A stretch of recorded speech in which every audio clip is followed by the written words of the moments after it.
Okay, so today I'm going to talk a little bit about my hometown, Cranbrook, BC.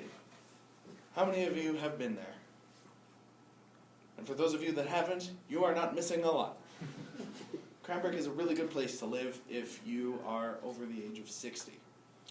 It's also a good place to live if you're into huge trucks, camping, and potholes. I've lived there all my life, and I'm frankly glad to be out of there. All the fun stuff to do in the Kootenays is located at least a 15-minute drive out of town. So if you're traveling to Cranbrook to do something fun, you're going to be doing more traveling to get to the fun stuff. Like skiing, you have to go to Kimberley at least, that's a half hour away.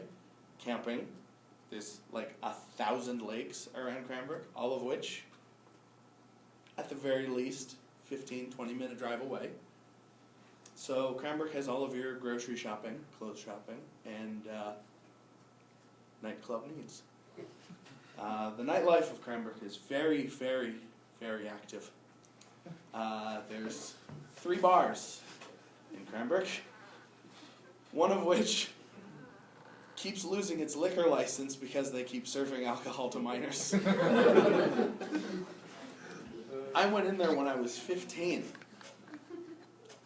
The owner gave me and my friends all beer while we were 15. And he was smashed out of his mind. And Cranbrook also has one nightclub, which has a $2 cover charge, and most nights of the week has at most 3 people in there. If you go there on Halloween, New Year's, or St. Patrick's Day, it is wall-to-wall people. I don't go there very often because they play nothing but country music. And if any of you know me, no, I do not like country music, even a little bit. I went there a few years ago on Halloween, and as I mentioned, wall-to-wall people.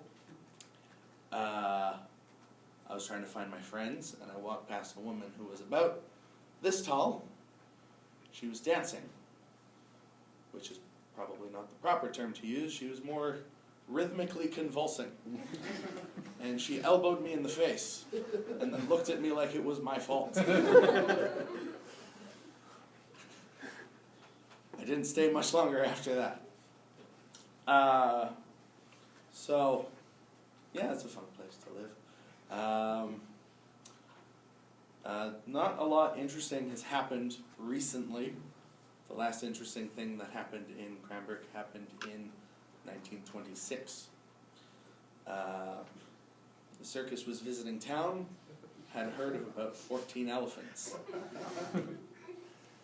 And then on August 7th, something scared them and they stampeded. Most of them were rounded up very quickly. Sources are kind of in conflict on the number of how many were rounded up.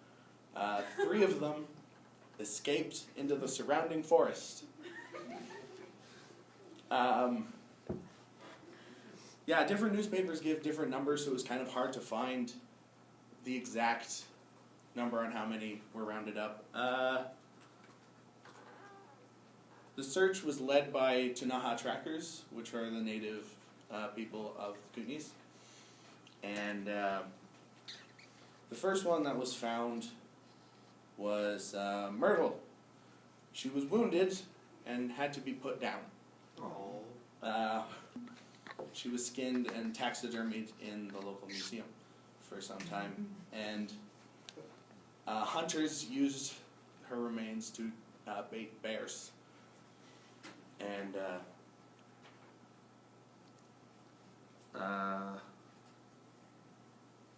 sorry, Tilly was the first one that got captured. She was okay. And then Myrtle happened. Her remains became a popular field trip site for local school children. A little morbid. And then the last one to get captured was Charlie Ed, who was captured September 14th, 1926. 39 days after he escaped initially. the circus tried to spin the story to make it sound heartwarming. They said he recognized the sound of their trainer's voice and was coaxed into captivity with bread. How lovely. However, in reality, what happened was he was scared. Oh, and the circus public relations team felt that it was necessary to mention that he was not at all emaciated, for some reason. But anyway, when he was found, he was emaciated, scared, and put up a very big fight. He injured 2 people before they managed to shackle him back up, again led by the Tanaha Trackers, who did not receive very much credit in any newspaper or PR release. And he was renamed Cranbrook Ed after this incident and was put back into the circus. And then in 2009, there was a statue erected in his honor in downtown Cranbrook, which was very confusing to somebody who does not know anything about the history of Cranbrook. You drive around downtown and see a statue of an elephant.